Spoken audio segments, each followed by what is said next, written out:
This show is sponsored by BetMGM. Download the app or visit betmgm.co.uk. 18 plus, gambleaware.org. Please gamble responsibly. Breathe, guys. Let's breathe. And at half-time, I'm thinking, against West Ham, I'm thinking, oh, this is going to be a terrible show to do. But the boys turned it around. I think the players are taking a massive risk going up against Adama Traore in any second half. It's like watching a different team. You never see João Pedro missing chance after chance after chance. You just don't. You know, eventually, I think he will be Chelsea centre-half for many years to come. It's quite a simple equation. We simply got to score that first goal. If Arsenal get it, a 2-goal cushion, you know, as much as we've done some good comebacks recently, I think that's probably maybe a bit too much for us. I'd take penalties. You know, if you could tell me right now we're going to a penalty shootout, I'd take it. If Chelsea have to win this competition, for me, it's so pivotal that Chelsea lift a cup at Wembley for these players, for this manager, for this ownership.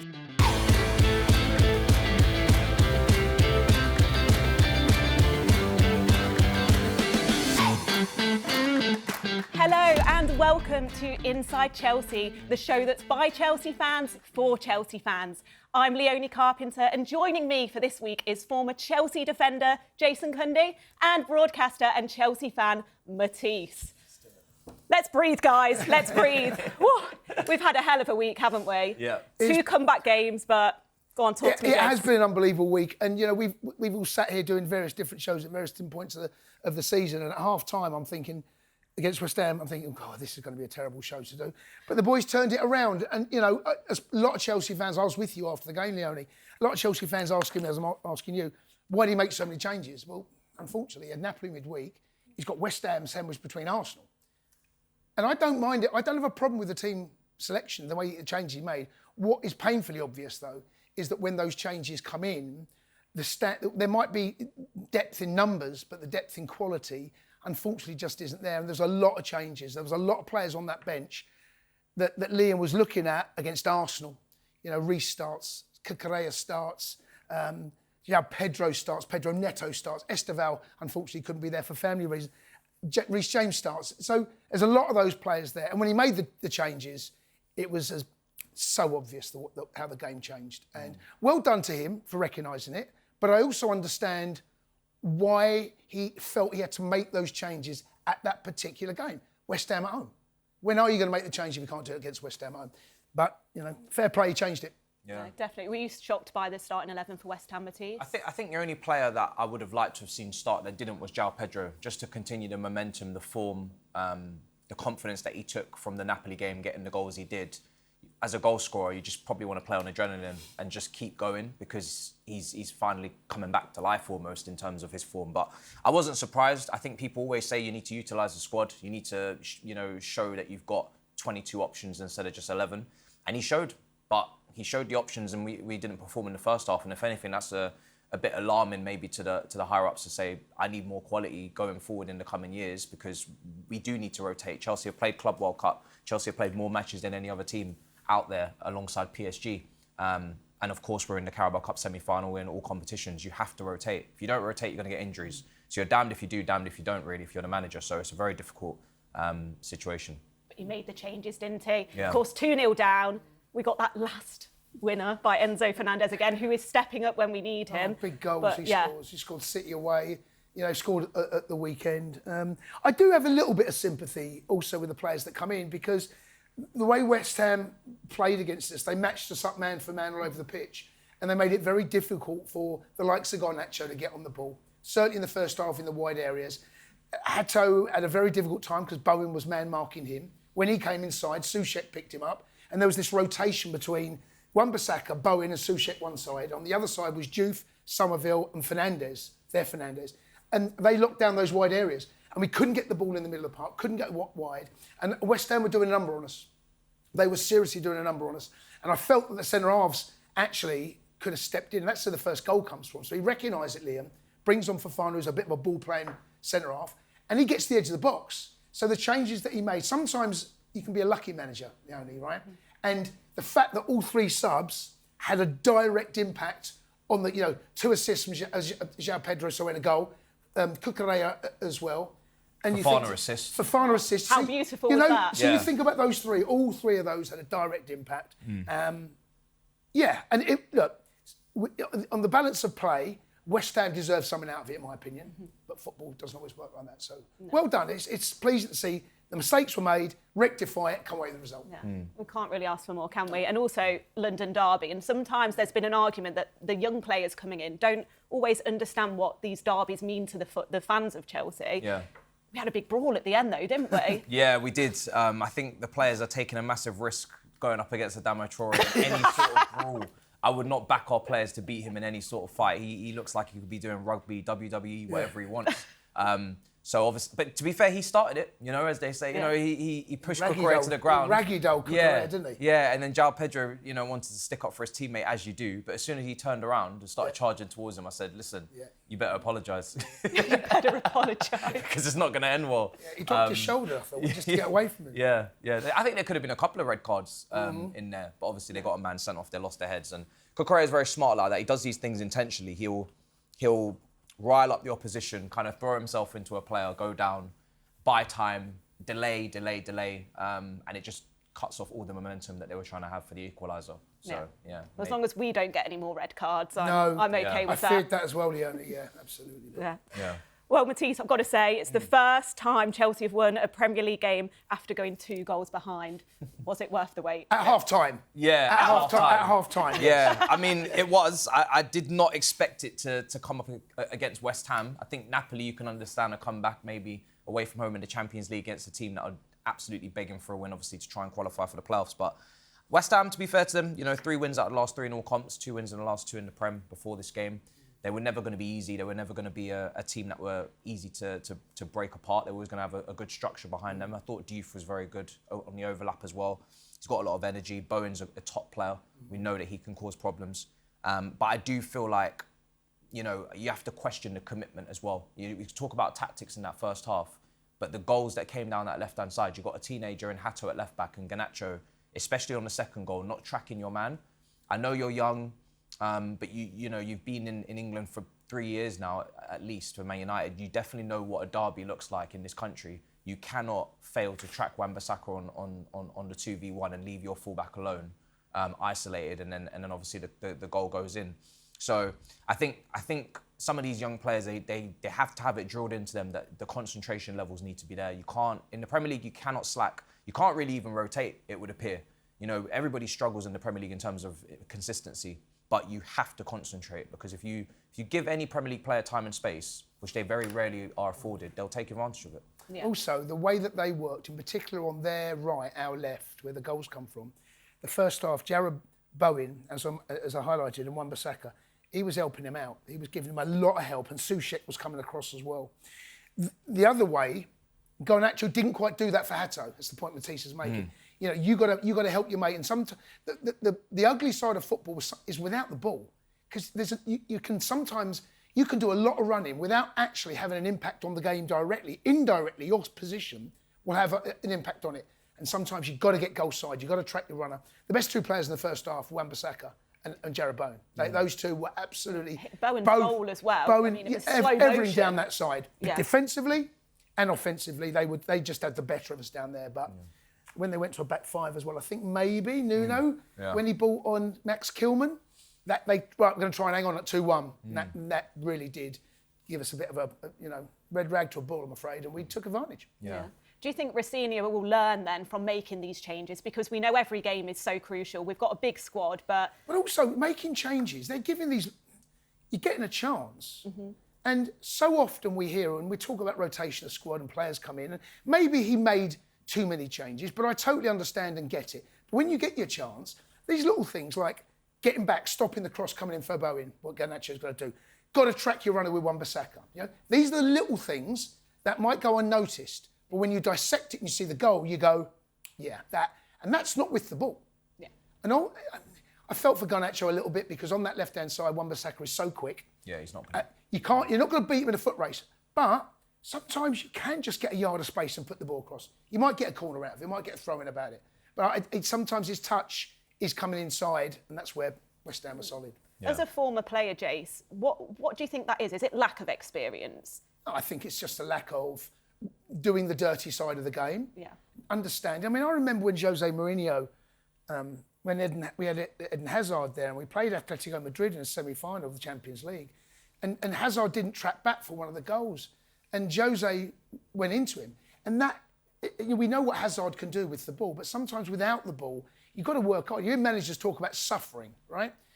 You've got to get yourself back, and it's hard to get yourself back, goal side, and Matisse mentioned concentration levels, recognising danger, sensing danger. And that's something that Garnacho has got to work at without the ball. There's two parts to it, one with the ball, one without it. And first half, none of us, I'm not just going to pick on him, none of us were good without the ball in that first half. No. Do you think, Matisse, there's a fear that making those changes at half-time for those players individually, do you think maybe that might knock their confidence? I don't know. I think none of them could justify being out there in the second half based upon the first half performance. They have to understand that Chelsea need results. They need points. So I think they just have to pick themselves up and go again. Obviously, Hull City is probably the next game you're looking at where maybe there's an opportunity. There's Wolves and Leeds, I think, the next two Premier League games. Teams that are down near the bottom of the league again, where the opposition quality isn't so high that you shouldn't be able to compete from a footballing perspective. So they just have to dust themselves down. This is Chelsea Football Club. You know, if you're not gonna run the hard yards and you're not gonna be able to go toe-to-toe with a West Ham team in the first half, because they didn't just beat us, they battered us. Like, they were deservingly winning that game and bopping it, and we couldn't get near them. So there has to be consequences for that. You have to come off. And I think the manager, fair play to him, there's one thing making the changes, then there's making them as early as he did and not waiting any longer. And I think he did a great job in that, because it needed drastic change and drastic improvement, and that's what we got. Second half, it's like watching a different team. You see João Pedro out there picking it up in the pockets. You see Wesley Fofana stepping into the space that's been afforded. You see Cucurella. Cucurella just brings a different level of intensity, commitment, graft to the team, willingness to run that you can't replicate, you can't duplicate. So yeah, it was a massive uplift to see them on the pitch second half. As soon as we got that goal, the whole crowd just changed, didn't it? And then it was just like, yeah. Also, I quite like Liam Rosenior, how there's a ruthless side to him. We saw what he did against Napoli. Now, I felt for Gittins. He brought Gittins on, but once we got our noses in front, he's then gone to a 5 at the back. He's brought an extra centre-half on. And it's hard, and I felt for Gittins, and you could tell by his face he was hurt. Yeah. And, you know, you've got to look like that. You can't be happy to come off when you've been brought on. But he's prepared to make big decisions, and making those decisions at half-time, a triple substitution, that's recognising that it ain't working well, and I've got to make but it's about making the right changes. Yeah. And he got all of that right. So there is definitely a ruthless side to Liam Rosenior that we absolutely need to see. Yeah, yeah, it's very reactionary, isn't he? Yes. And at the minute, it is paying off. Yes. So Yeah, long may that continue. Absolutely. Another player that we've mentioned who, you know, unbelievable Club World Cup, came back, had a bit of a quiet spell, but now is scoring goals for fun and brilliant goals at that. And it's João Pedro. Yeah. Word on him. Wow. I mean, some of the finishes in Naples there midweek was ridiculous. That left foot strike, that's individual quality. And I think we talk about systems, we talk about tactics, plans for opposition teams, but sometimes you do just need your best players to step up and have a moment of magic. There's nothing tactical about that. You know, I think he receives the ball from Cole Palmer. He could have easily played it off down the left. No one would have batted an eyelid, and you would never have remembered that moment ever again. But the fact that he took responsibility on his weaker foot from that far out to say, I've got the quality to take this strike and to fire it into the top corner and lift this whole team and almost put them on my back was fantastic. And then even the second goal was a great striker's goal as well. Just to pick out that side netting, clinical finishing. This is the level that we saw in the Club World Cup that got everybody so excited and made us feel that, okay, it's not just going to be Cole Palmer. There is a second player here that can kind of bring something to the party. And yeah, you're right, he did dip. The thing is with João Pedro, and I always try to explain this to people that don't watch him every week that are, you know, maybe rival fans. It's not that he's not clinical. He just doesn't take enough shots. Yeah. You never see João Pedro missing chance after chance after chance. You just don't. He just doesn't take enough shots. So maybe we don't create enough chances for him. So that makes me question, is he a striker in terms of up here? Is he always getting into the right positions? Is he always snuffing out things and anticipating them as early as he needs to? Does he take enough strikes? No.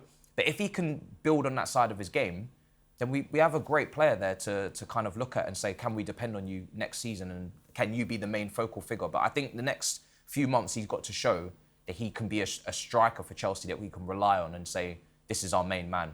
Otherwise, also part of his game, I think we all accept that he's that centre forward that likes to come to feet, which he does, and that's the first goal he scored at Napoli. The second goal he gets, he's on his bike, and that relationship between him and Cole Palmer that we saw during the Club World Cup, clearly he trusts, I'm going to make a run, and I want you to play the ball, and he does. Even the winner against West Ham, you look at the run that he makes, it's running behind. Yeah. So he can do that, and I think sometimes, maybe I'm guilty of it, I don't really see him as that striker making runs in behind, but he can do it, because he's so good at coming to feet, gets on the half turn. But he can do that, and I want to see that mix his game up. Because as a former centre-half, one thing you want your centre-forward to do is be predictable. Yeah. If he always comes to feet, always goes in behind, you can. If you mix things up, and I noticed that the weekend, once he came on, he's looking to get in behind, and that's a big plus. It's a great header as well. Yeah, unbelievable really header. Touch, yeah. And even in the Napoli game, we saw Cole Palmer come on, and the link up with him again. How pleasing was that to see? Yeah, that's exactly it. Yeah. Massive. Yeah.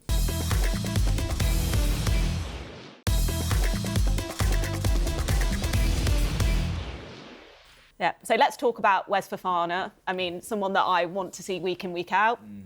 But that assist for the goal against West Ham, is that a big asset for him to have in his game to provide these kinds of balls? Yeah, I think we were talking about before, isn't it? I remember when we won the title under Conte, we had a back three.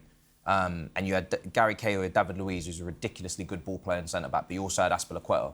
And Azpilicueta was so good at stepping up into that attack when he's a free man, when he's on his own and making those crosses. Reece James is brilliant at doing it as well. If he's played in that position, he could definitely provide it. I wasn't expecting it from Fofana, but it's definitely something that our centre-backs need to be able to bring to the table. If we're going to build out in a three, somebody's got to be in that three, whether it, David Luiz stepping in against Fulham and smacking at a long shot at Craven Cottage, someone's got to be so gifted, so technically gifted in that back three that they can take advantage of being the spare man.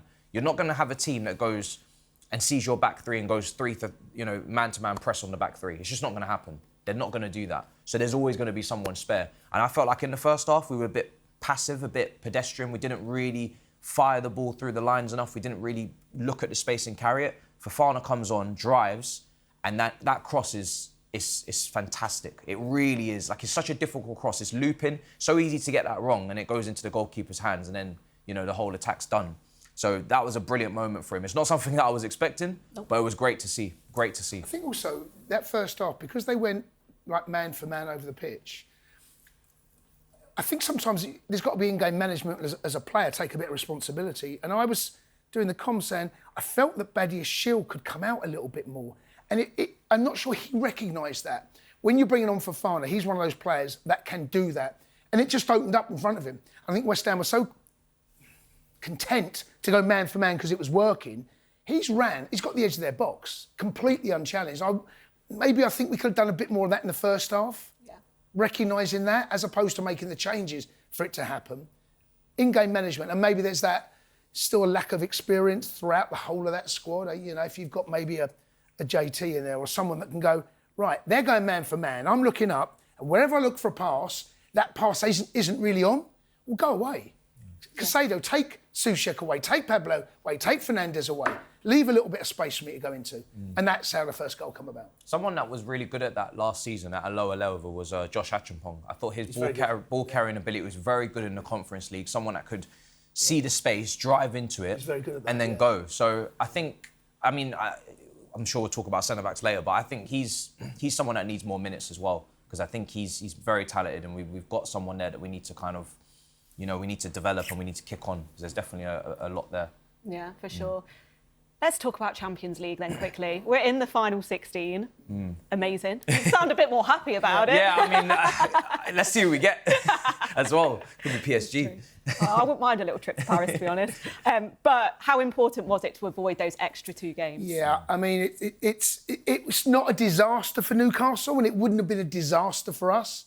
It would have been an annoyance and disappointment for Liam, who's come in and had very little time to work on a daily basis with the players. It has been midweek weekend.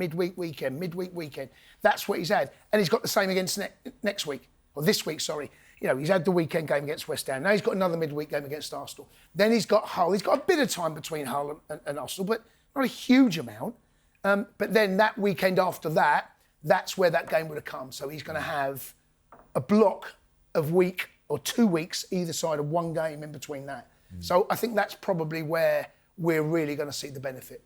Yeah. Wolves at the weekend as well, isn't it? After Arsenal. So it's thankfully I think in the Premier League we're in a good, nice period where we've actually got favourable games, if you can call them that. They're still difficult games, but they are games that maybe you can look at multiple things at once. I think if you had Man City's in the league right now and you had Liverpool's, I think this would be a much more daunting prospect. So thankfully we don't play those extra games.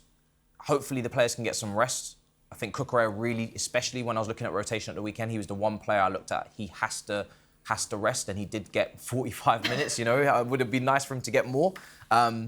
So, yeah, there's a lot of players that have been playing, you know, international tournaments all the way back since, Nations League, when Spain would have won it. So it's been a long couple of years for a few of them. So I think they could do with the rest. Yeah, for sure.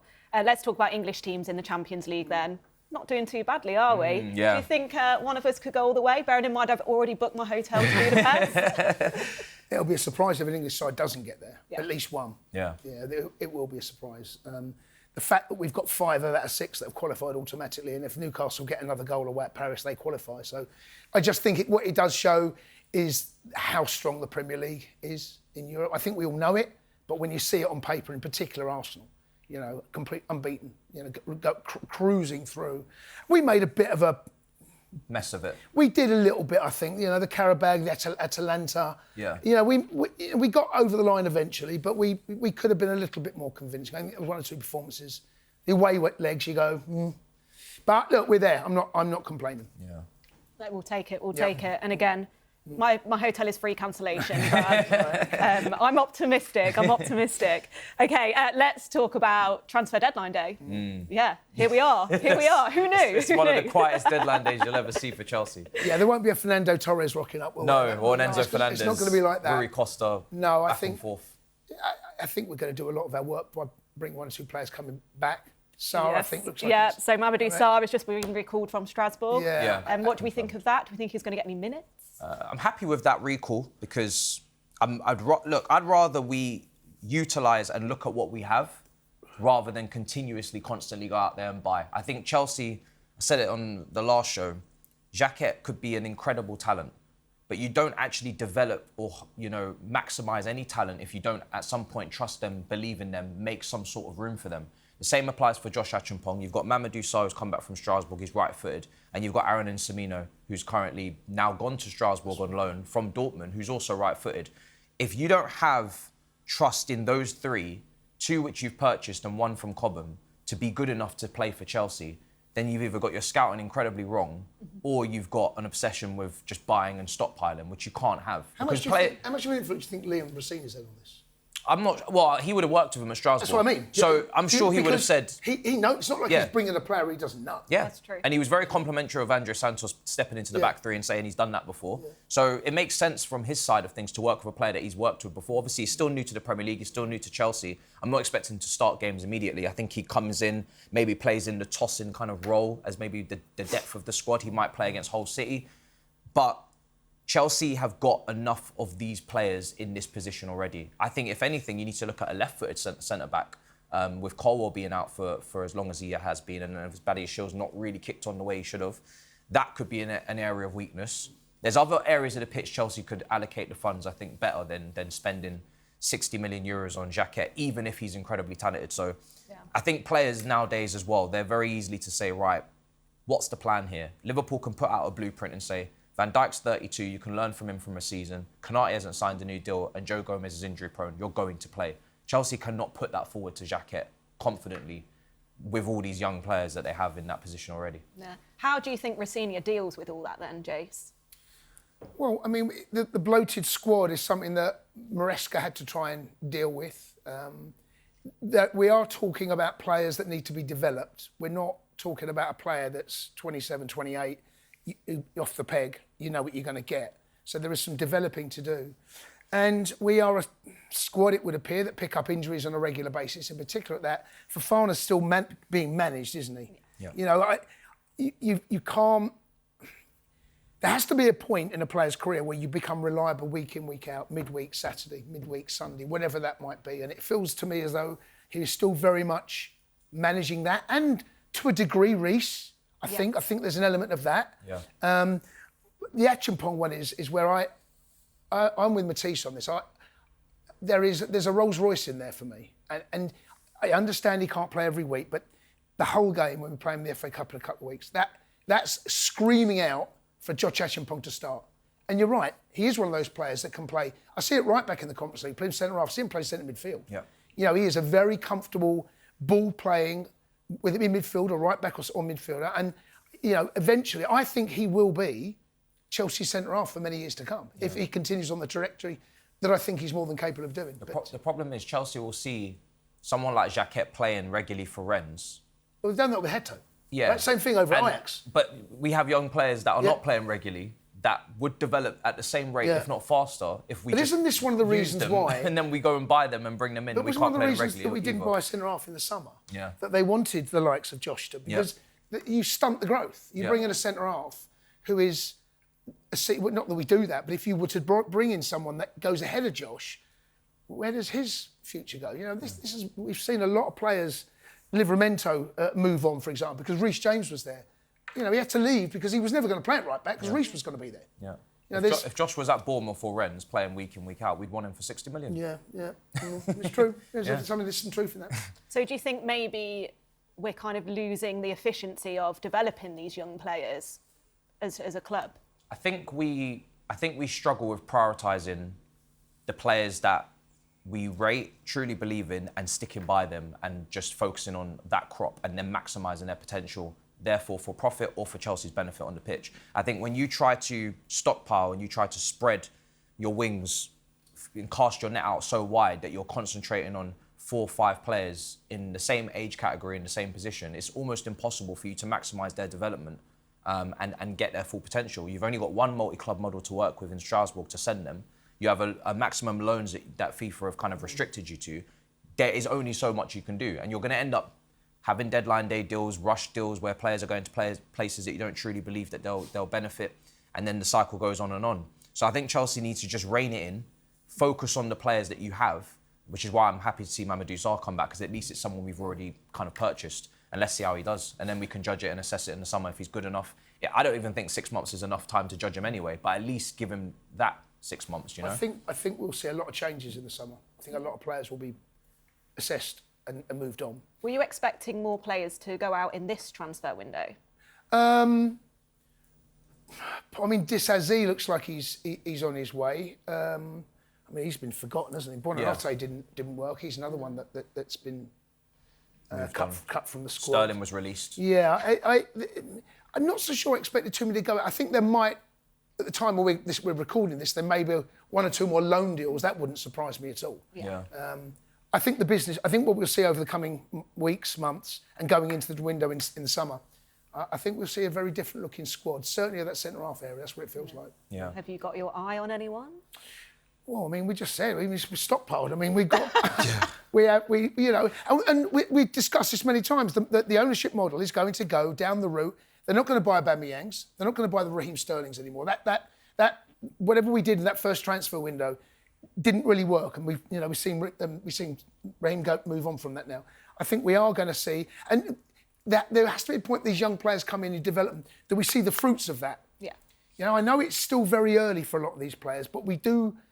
I certainly want to see us pin our hat and go, right, these 4 centre halves are our 4 centre halves for the next 2 or 3 seasons. I don't think you can quite say that at the moment. You don't quite know what's happening with Badiashile. You know, Trev, I mean, it wasn't that long ago that Trev come back off loans a year ago from Crystal Palace. Crazy, yeah. You know, Josh hasn't got quite at that time. Sarr's come back in. We don't know what Lever Cole's fitness is going to be like. There's a lot. There's more questions right now than what I can see as obvious answers. Yeah. And Matisse, in terms of, I mean, I'm looking ahead to the summer transfer window, but for Rosenior himself, what do you think's missing in the squad, and what do you think he might be looking at?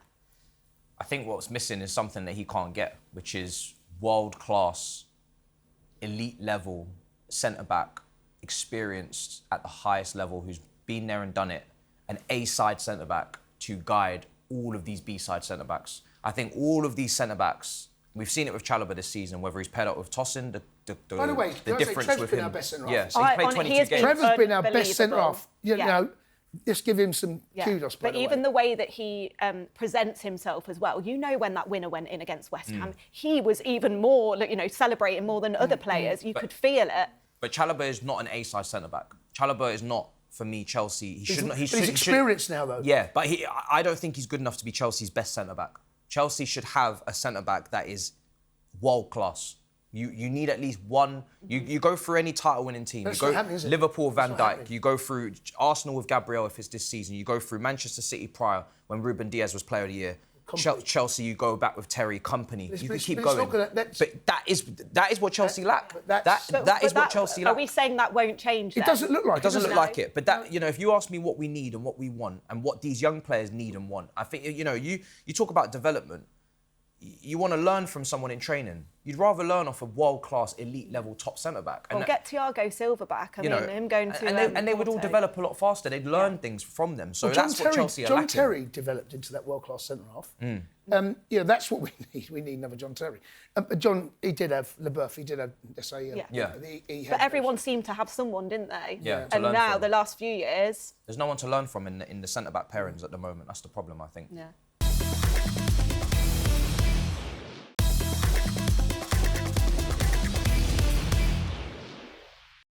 Well, we've got another big game coming up. And it is half-time still. It's half-time.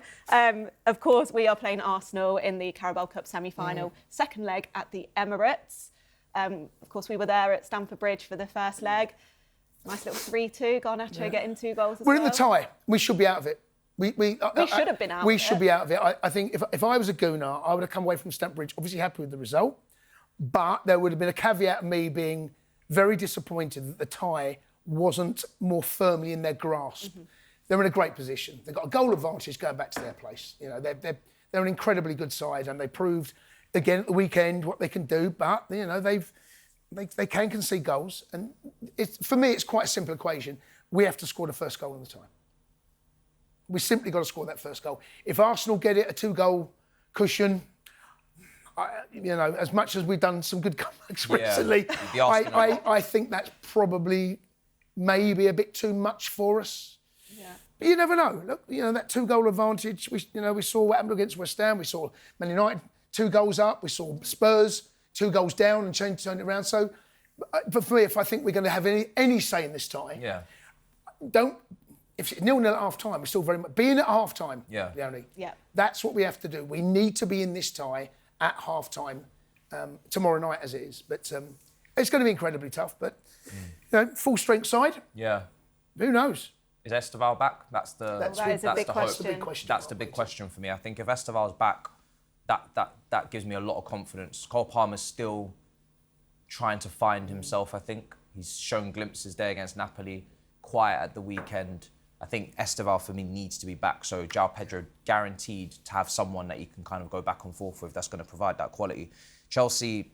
I'd take penalties. If you could tell me right now we're going to a penalty shootout, I'd take it. Because we've got some really good takers. You go through it, you got Enzo, you got Delap, you got João Pedro, you got Palmer. We've got some... James, I think, can take them. We've got some really good takers. To go to the Emirates and win by a clear 2-goal margin, it's a very, very difficult ask. They do not give you those types of results at the Emirates. They've only just lost their first game at the Emirates a couple of weeks back to Man United. So I'll take the penalties for sure. If I could get that, I'll take it. Be a late night. Yeah. Of course, they did play Leeds at the weekend as well, a team that... I'll just brush past it, that we didn't beat. But that was a very convincing 4-0 as well. So how does that bode in terms of the game against Arsenal? I don't think it makes too much of a difference from our point of view because it's going to be a London derby. We already know we're at a deficit. We need our best team out there. We need our best performance. It's not, even if they'd drawn to Leeds, we couldn't take them lightly anyway. Chelsea needs to be at their very best. It needs to be one of their best performances of the season. Not because Arsenal are so great. I don't think this is an Arsenal team that you should be fearing. They're just a very well-organised, well-drilled defensive team when they need to be. But they're certainly not Pep's Centurions. They're not Klopp's Liverpool front three. They're not Barcelona's, Pep's Barcelona. So we don't need to fear it, but we just have to concentrate because if we give... Arsenal are very good at winning games by the fine margins. Lapse of concentration on set piece. So are we now? But lapse on concentration on set piece, they'll take advantage. Yeah. Don't track your man on a 2v1, they'll take advantage. If we keep the game tight and we compete properly, we've got enough quality in our team to go up against them. I always feel that way. When we got our strongest team versus their strongest team, we've shown that. It's a good match. We've shown that, throughout, PSG, Liverpool. We are a very capable side when our best 11 is out. Be interesting to see what he does on set pieces, by the way, because, when we spoke about it, when Maresca left 3 up top, clear that space. And Arsenal love chaos. Yeah. They love chaos. Limbs going up, anyone trying to get it, they're very, very good at causing chaos. Be interesting to see what he does, whether he does leave that space. And Sanchez is very good at coming at claim crosses. Yeah. By the way, he is a unit, but leave the space for him to come over the top. That's a big thing. I'd be fascinated to see what Rosenior does there. And also the playing out from the back again as well. How did we feel about that at the Stamford Bridge leg? Yeah, and they were setting traps, and we weren't particularly good at it. But we are very capable, in particular Sanchez, of going long. Yeah. Mix things up. Don't be predictable. Arsenal were waiting for us. Just setting those little mini traps, and if you're not on point, they will take advantage. They will, and they're, like I said, that game should be outside. We've got Reece James back and Caicedo back, which we didn't have for the first leg, so that will make a massive difference. Yeah. True. So do you think Rosenior needs to trust his best players to play through this game week? Absolutely. Yeah, absolutely. Yeah. I mean, Wolves have actually had a bit of a resurgence, in the recent weeks. They've been competitive. They've not been, getting battered or anything. It's just been maybe too little, too late for them in terms of the relegation battle. But again, you don't want to take any game lightly. You really don't. I think, again, you got Hull City, I think, afterwards, so you don't need to have to rotate against Wolves. No, I think this fixture, when you look ahead to the weekend, is something that you can go strong. Try and win the game in 60. I think you have to go strong. Yeah. I don't want to see a rotation. I think the bench that we saw at the weekend tells me he has got his eye on that. He had to change at half-time, but he knows how big. And the Napoli game was a statement win for him because to come away, that first time they got beat in over 12 months at home, Napoli, right? And 2-1 down to do that, but Arsenal away, that's a totally different statement. That. Yeah. Big statement if you can get it done. Yeah. Well, we've got a strong history in the League Cup, haven't we? Yeah.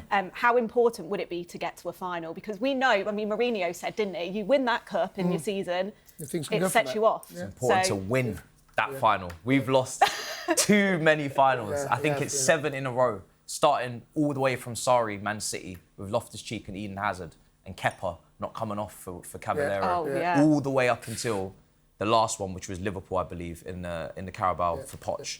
That is the time span we're talking of Wembley defeats. So Chelsea need to get that, Matisse. Because I have to say, Chelsea have to get to the final, but Chelsea have to win. Yeah. If Chelsea have to win this competition, for me, it's so pivotal that Chelsea lift a cup at Wembley for these players, for this manager, for this ownership. They all need it. No one can do without this. No one is above this. We need this trophy for sure. For sure.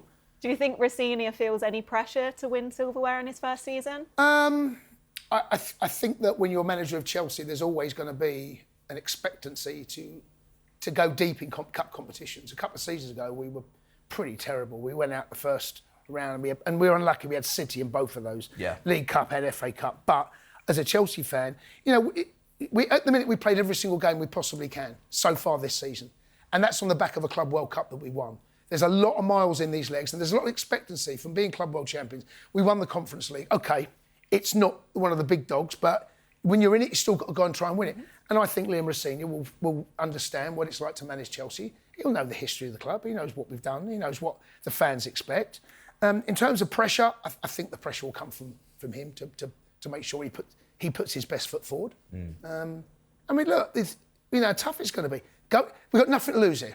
Yes. Nothing to lose. Go out there and make a good account. Be the best version of what we can be, and we will see on the night. He put a lot of emphasis on being a winning Chelsea manager as well, hasn't he? He said, if I'm going to be here a long time, I need to win. And he constantly keeps saying win, win. So I think he knows that, for Chelsea and for the fans, he needs to win trophies. It's gonna buy him a lot of time. It's gonna buy him get him a lot of credit in the bank. And to do it against Arsenal in this semi-final would be a massive statement for him because, that first leg, that scoreline, it doesn't have great reading. But if you can recover from that and that away section, which they give you a good chunk at the Emirates and it's quite close to the pitch, if they can get the limbs as well, they'll be singing Liam all night. I'll be there and I will, don't worry. If you do go deep in a competition, whether it be domestically or in Europe, you're going to come across an Arsenal at some stage. Yeah. Right? You are. It feels just inevitable. So, put your best foot forward and have a go. What I don't want to do is come away tomorrow night and feel that we've let ourselves down. Yeah. Right? Go and have a go at them. Yeah, definitely. Let's talk about Garnacho then. Of course, he did score twice in the first leg. Would you start him, Matisse? Not after the performance at the weekend. I think for me, Garnacho, that Arsenal game, he came off the bench. And I think he is, Man United fans were saying this before, he's better off the bench. When the legs are tired, there's a bit more space, he can come on, short bursts, impact, play a bit maybe on the transition if we're leading the game and we want to counter now. I think that's the type of game that suits him. I think starting against Timber, potentially, who's one of the best defensive fullbacks in the league, with his dribbling, I just would not put that as a good matchup. I think Chelsea need to have Esteval back for this game. And I think at least with Neto, even though maybe people don't like him on the left-hand side, at least with Neto, you're going to do the due diligence. He's going to get back, he's going to track his man, and he's not going to leave us exposed. And then we can, at least go 11v11, knowing that off the ball we're going to be able to compete. So for me, after the weekend's performance, he can't start this game. No, and I think what Matisse just said about Neto, he is very good. He understands his defensive responsibilities and he will chase, he will help out Cucurella. Esteval on the other side, if he plays, will do exactly the same thing on Reece. They work hard, they recognise their responsibilities without the ball. Yeah, for sure.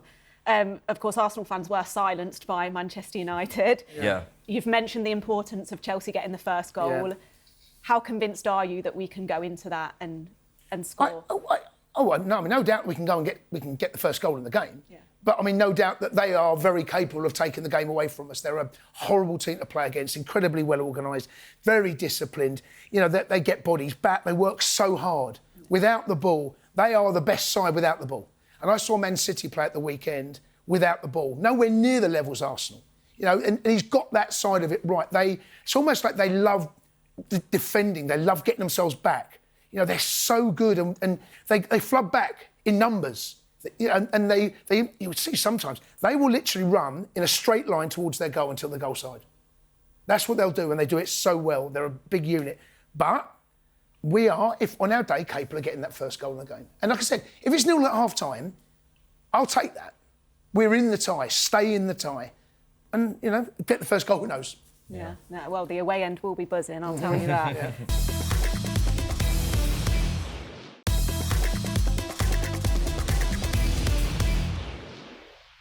We've, of course, got Wolves away as well, coming up in the Premier League. Do you think it's naive to rest a few players if we go strong against Arsenal, Matisse?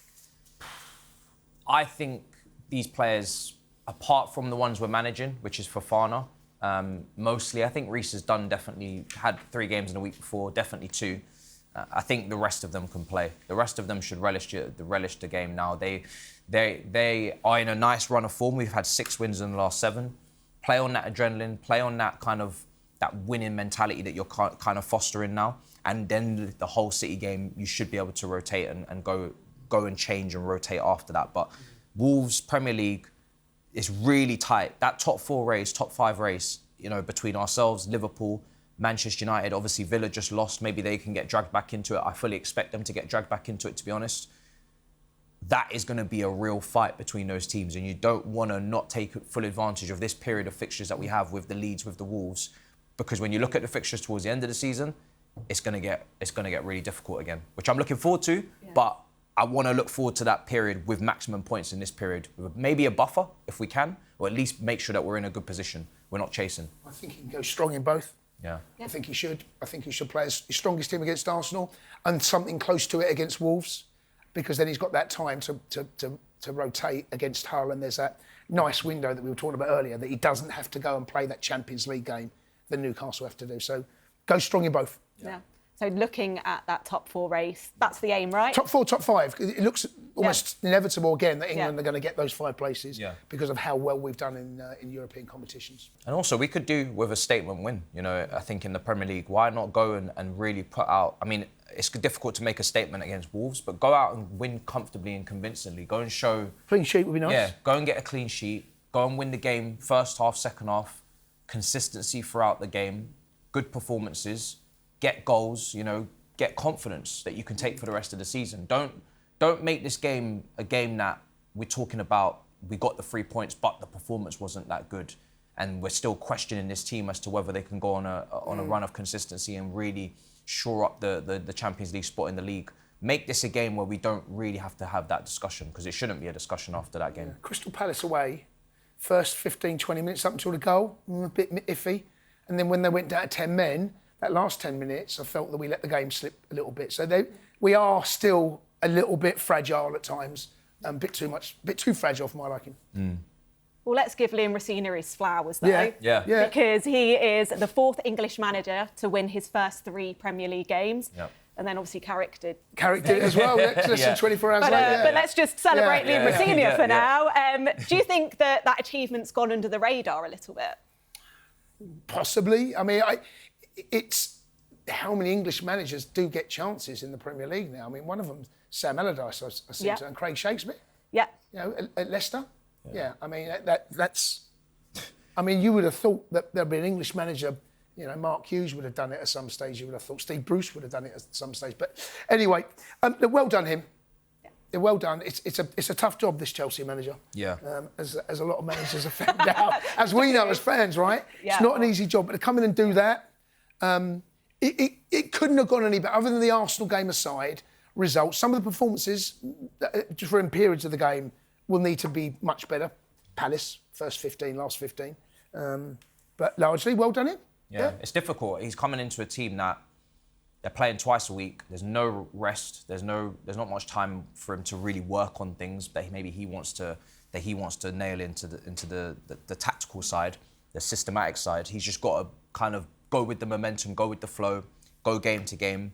And they're high pressurised, high stakes games as well. It's not like, you know, Chelsea are dwindling in 12th and they've sacked their manager and we're preparing for next season. We are right in the thick of what is crucial for our campaign, which is Champions League qualification and the Cups. And on top of that, it's a transfer window and it's open. So there's probably a couple of unsettled players in there as well that he's having to have a word with behind the scenes and have a conversation with. So to have to do all of those moving pieces and moving parts, I think he's done very well. He hasn't changed a lot, has he? No. You know, the formation of the team is identical to Maresca. I mean, if you didn't know and you watched that Chelsea play, you could be forgiven for thinking that Maresca was still in the bench. Yeah, gusto inverted. Because there's not a huge amount of changes that are going on, but you know, in some ways, if it ain't broke, don't fix it. And you know, Matisse right. Whenever a managerial change comes in, not take Chelsea away from this because that doesn't always fit, but more often than not, you walk into a club that's distressed. You walk into a club that's struggling. Results, performances are not to the level they expect, and you can maybe make that argument over Christmas that we weren't good enough, and then Maresca fell out with what he said, whatever he said. But he's come in to a side that's in the Carabao Cup semi-final, still in the FA Cup, still in the Champions League, and we're still chasing top 4. So it's actually what an opportunity for him. Yeah. And he hasn't changed a huge amount, but he's getting things right. Yeah. And he's calm as well. And he appreciates the fans, I must say. I've been to all the games and just, you know, the moments at the end and we're all chanting Liam. There's a real appreciation there. So far, so good. So far, so good. Yeah. Now it's time for our bet builder with BetMGM. Remember, you can download the app or head to betmgm.co.uk. So, guys, Wolves against Chelsea. I'm going to go strong. I'm going to go for Chelsea win. It would feel odd if you didn't do it. I would imagine. No, I think we've got this. You know, like we've said, we've spoken about Wolves before, but I think we might get a nice. Yeah, look, a nice win there. as we discussed, it's if you're going to handpick a team to play away from home right now, you're going to go bottom of the table, right? They're relegated, all but, you know, mathematically to wait for that final decision, but they're going to go down. I think there's going to be corners. I'm going to go 11.5, over 11.5 corners throughout the game. That's on for both teams. There's a lot of corners at the weekend. And I think that the way that Wolves are at the minute, they are an open attacking side. They're not sitting in. Rob Edwards has got them playing that high, intense brand of football they liked with Luton. I think they'll be open, and I think there'll be chances over 11.5 corners. Yeah, there's nothing to lose for them, isn't it? So I've gone over 3.5 goals. I think João Pedro, the form that he's in, surely he can continue his run. We have shown that we can concede goals, unfortunately, as well. In the last week with the 4 goals. So we might win this game 4-1. But I think there's definitely something going on in that back line that we have to be aware of as well. And I think the fact that Wolves have nothing to lose and they will just be attack-minded and they've got a good young kid, I think Mane in the front line as well. He looks good. But we've got a lot of attacking options, a lot of players that can cause problems for a team like Wolves, I think. So, There we yeah. go. So Chelsea to win. 11.5 corners. And over 3.5 goals. We will see, we will see. Thank you, guys. OK, that's all we've got time for on today's Inside Chelsea. Thanks for your company and thanks to Jason Cundy and Matisse. This show is sponsored by BetMGM. Download the app or visit betmgm.co.uk. 18 plus, gambleaware.org. Please gamble responsibly. And remember, guys, up the Chelsea!